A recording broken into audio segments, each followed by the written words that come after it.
This is Chris, the Idaho cyclist, bringing you another how-to video on how to operate and maintain your bicycle. This is Chris, the Idaho cyclist. In this video, we're going to show you how to remove and replace decals. And specifically, in this video, we're going to show you how to remove decals from a carbon fiber wheel and replace them with new decals. And to start this task off, there's a few items you're going to want to complete the task, and you're going to need acetone. When you remove the decal, there's going to be some adhesive left typically, and you use acetone to clean the adhesive off the rim, and acetone is approved by Zipp to clean acetone off a carbon rim, and it won't damage the rim or damage the surface. I use a Sharpie marker to mark the location of the new decal I'm going to be placing on. I use a pair of scissors to trim my decal. I've got a brand new clean t-shirt that I'm going to be using to clean the rim with the acetone, and I use a 1500 watt electric heating gun. And if you don't have an electric heating gun, you could actually use a household hair dryer. If you don't have a household hair dryer, you can take your wheels out in the sun, and if they're black carbon fiber, on a nice hot summer day, the decals will heat up warm enough that you can typically remove them on a hot summer day if they're sitting in the sun for a while. And to start off this task, one other item that you're going to want to remove the decal is this little item right here from 3M. It's called a little chiseler, and this little chiseler is an item that we use to actually start the removal process of the decal. It's going to make removing the decal extremely easier than it would be if you're just trying to remove it with your fingernail. This gets the decal started across the face, and it'll actually begin to remove in larger chunks and possibly one piece if you heat the decal up just right. And I start off with my electric heating gun or hair dryer, and I'm going to be heating this decal up for about 10 to 15 seconds. If you heat it up too long, the decal is going to be harder to come off. It's going to come off in little tiny pieces. If you don't heat it up enough, the same thing's going to happen. It's going to come off in a bunch of little tiny pieces, and it's going to take you a lot longer. 10 to 15 seconds is pretty ideal just to get it warm. I'm going to put my hand right here in front where the heating gun is so I can feel the heat coming off the gun so I don't heat up my wheel too hot. So just going to set the gun right here.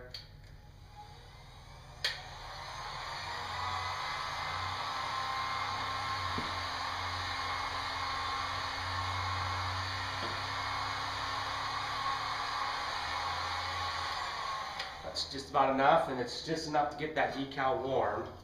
And then I'm going to take my little chiseler, and we're just going to begin removing the decal. We're starting the whole decal across the whole face of the decal, getting it all started. And then I'll get my fingers underneath it, and I can begin lifting that decal off. If it's heated just right, if it starts to break, then we can use our little chiseler to get it started again. And sometimes it's going to break and then you just restart it again. But the decal's coming off in a nice large chunk.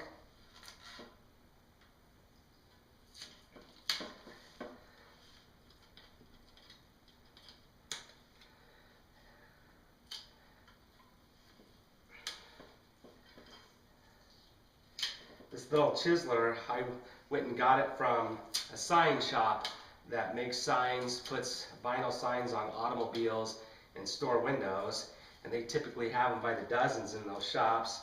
Just walked in there, he gave one to me for free, and couldn't imagine them costing more than $1 or $2. It's just a piece of plastic, a piece of hard, sharp plastic that has rounded edges that won't harm your rim and make removing the decal a lot easier. It's definitely worth locating one of these if you got to buy it on eBay or buy it online, or get one from your local sign shop. Now that I got that decal removed, there's a bunch of adhesive left, and I'm going to take my acetone, put it on my clean rag. Get your acetone from your local hardware store, Home Depot, get it from a paint store. I get it from Sherwin-Williams. So I own a painting company, and it's easily accessible. That adhesive will come off really fast. you want to make sure you get all of it off. Keep turning your rag because the adhesive that comes off will be on your rag, and you don't want to just smear it around, so just turn your rag. Got that thing good and clean. The acetone's nice and convenient because it dries extremely fast. That acetone's all evaporated and dried off there now. Gonna put my lid back on my acetone, don't want to spill it. And then when I get my marking pen, I can look where the old decal was, and a lot of times you'll see markings and fading where it was before, and I'm going to put one mark on one side of the end where that decal was before, and that gives me a reference point of where to line that decal up. Then I'm going to take the decals I ordered. I just ordered these decals from eBay. I'm going to trim the one side fairly close to the decal, that way it'll line up right where my mark is. And then the decal itself is going to run just below the braking surface on the rim. And so I'm going to trim the braking surface, or trim the arch of this Zipp decal, so it's fairly close to the decal itself. And I want to have that decal about 1/4 inch below the braking surface on that rim. And what I'm actually doing is I'm taking the Zipp decals off. These are brand new Zipp wheels I got that have black decals. Don't like the black. I like traditional white. I've already replaced that one, so put another one on. And I just got these decals online on eBay.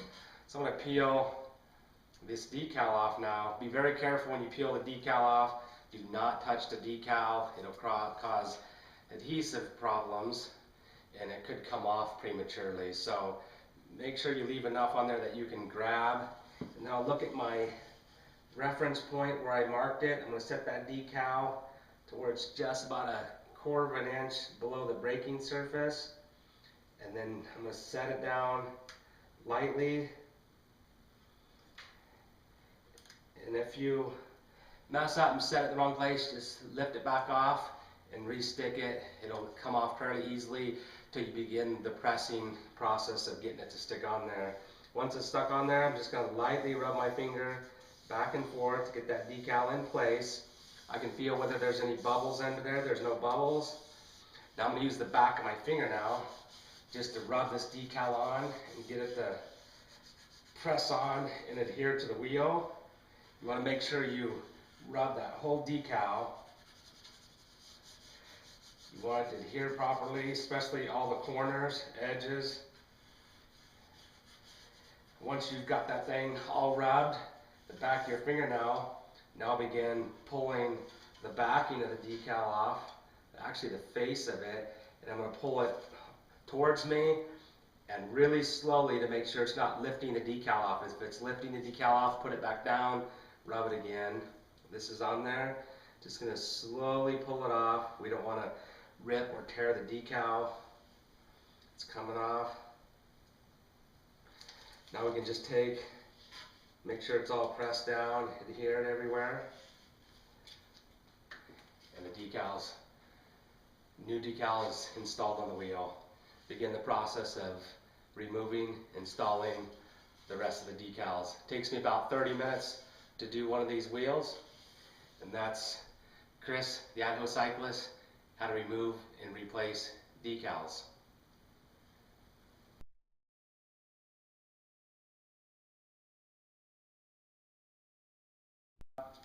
I can use my little chiseler to get it started, and the little chiseler is really good for getting decals started all the way across the decal so it comes off in a larger piece.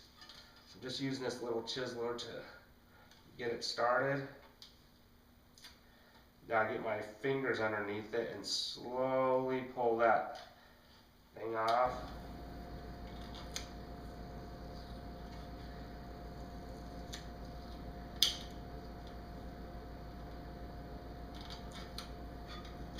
Just take your time, keep working that thing off.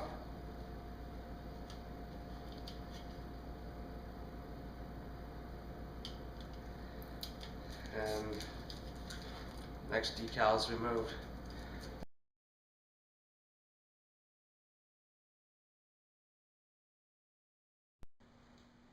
This is Chris, the Idaho cyclist. Thanks for watching our videos, and don't forget, Click those buttons right down here below me, the share and like buttons. It goes a long way to keeping us on TV.